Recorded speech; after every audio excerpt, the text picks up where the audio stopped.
Так, у нас зараз важливе включення. Анзор Масхадов, син президента невизнаної Чеченської республіки Ічкерії Аслана Масхадова, спеціальний представник президента ЧРАЙС, особливо важливих доручень. Господин Анзор, добрый вечер. Добрый вечер. Господин Анзор, Рамзан Кадыров объявил так называемую кровную месть сторонникам Ичкерии в Украине. Вы можете детальнее об этом, пожалуйста?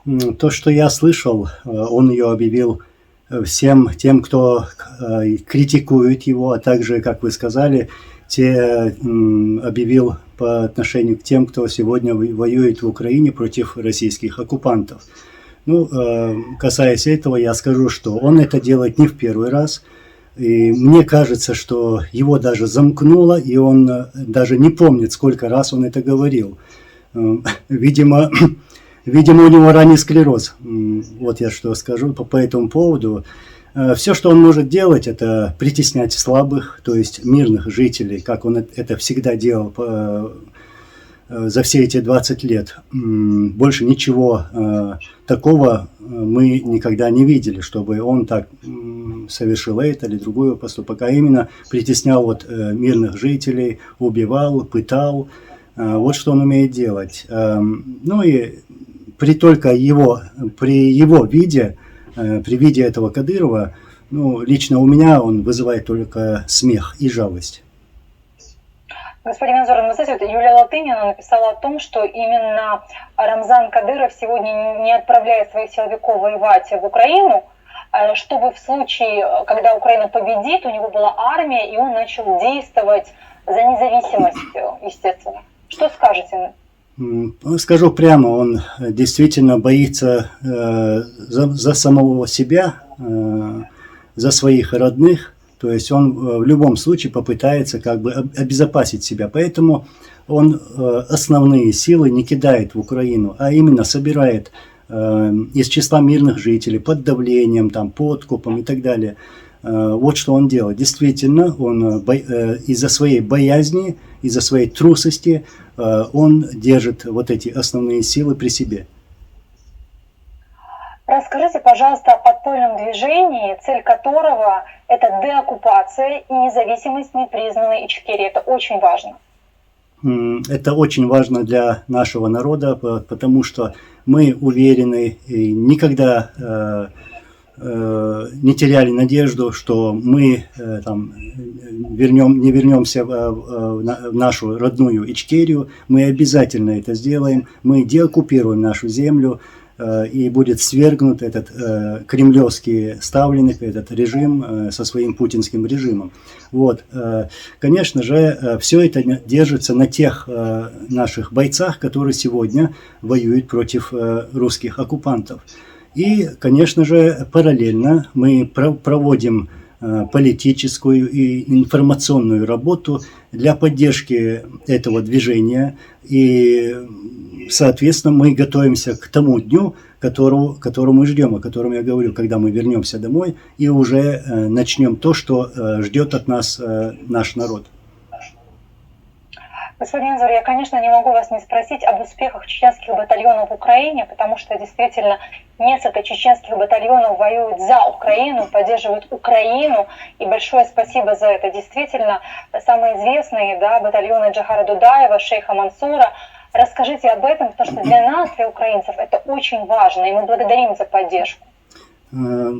Я буквально недавно был в Украине, познакомился со всеми нашими бойцами, о которых мы сейчас говорим.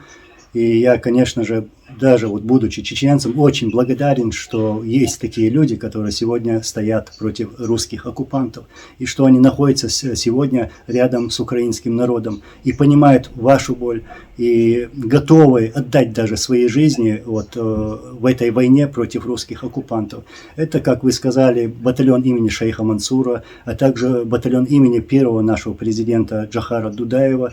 Многих я знаю, из другого батальона тоже, но я не смог с ними встретиться, потому что они находились на другом конце Украины.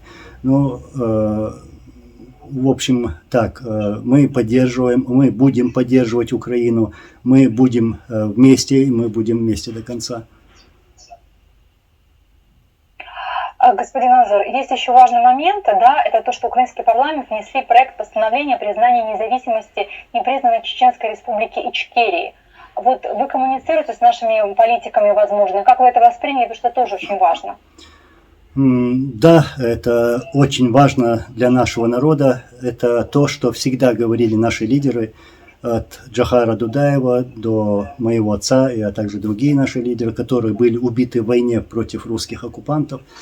Вот. И это то, что хочет наш народ, многострадальный народ. Мы обязательно будем независимы, мы добьемся этого. И, конечно же, мы просим у всего мира, у всех стран, обращаемся ко всем, чтобы поддержали вот инициативу вот эту очень важную для нас, потому что эта инициатива даст гарантии безопасности для нашего народа, для чеченского народа, чтобы никто в будущем не смел нападать на наш народ, убивать нас вот так безнаказанно. И, конечно же, мы думаем, мы также и просим, вот как вы сказали, вот встречи с политиками, с организациями, которые нас сегодня поддерживают. Это много людей с Европы, с Америки, другие страны. В общем, мы также общаемся по поводу того, чтобы признали геноцид чеченского народа. Геноцид действительно был. За вот последние 30 лет мы видели на себе, испытали на себе 2 войны. И за эти 2 войны было убито более 300 тысяч мирных жителей. Это ужас, это кошмар, это не передать словами то, что у нас происходило на чеченской земле, то, что вытворяли вот эти русские оккупанты. Господин Азар, вообще геноцид – это стратегия россиян по отношению к другим народам. Очень важный момент, вы знаете, что вы живете в Норвегии или там сейчас временно находитесь. Какое отношение к россиянам в сегодняшний момент в Европе и за границей? На данный момент я в передвижениях, потому что я встречаюсь с нашими согражданами, с чеченцами, и мы обсуждаем все эти темы. И во время этих встреч, вот этого передвижения там, в Германии, в Австрии, во Франции, в Норвегии, в Скандинавии, я вижу вот понимание того, что происходит сегодня в Украине. И я рад, что вот европейцы и люди во всем мире сегодня открывают глаза и видят, от кого исходит эта угроза. И считаю, что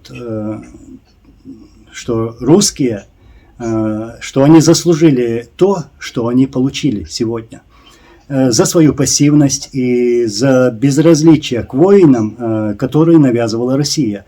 Вот то, что сегодня происходит в Украине, как русские убивают украинцев, это не должно быть остаться вот безнаказанным. И я считаю, что нужно блокировать все, что связано с путинским режимом, а также с его ставленниками. Вот именно про Кадырова я говорю. Блокировать даже тех, кто поддерживает вот эти режимы. Господин Азар, рядом со мной политик украинский Кіра Рудик, она бы хотела тоже высказаться. Очень приятно. Пане Анзоре, я буду говорити українською, але я впевнена, що ви зрозумієте. Я від імені українського народу хочу подякувати вам і тим представникам чеченського народу, які борються зараз разом з нами. Це надзвичайно важливо, ми завжди пам'ятатимемо це. Завжди. І ми хочемо зі свого боку зробити все, щоб допомогти вам у вашій боротьбі за незалежність. Ми, звичайно, будемо підтримувати цю постанову у залі Верховної Ради щодо визнання незалежності, щодо визнання Республіки Ічкерія. Але я думаю, що історія навчила нас, що не заяви і не міжнародні визнання роблять вільний народ вільним і незалежну країну незалежною. Цю незалежність ми виборюємо кров'ю.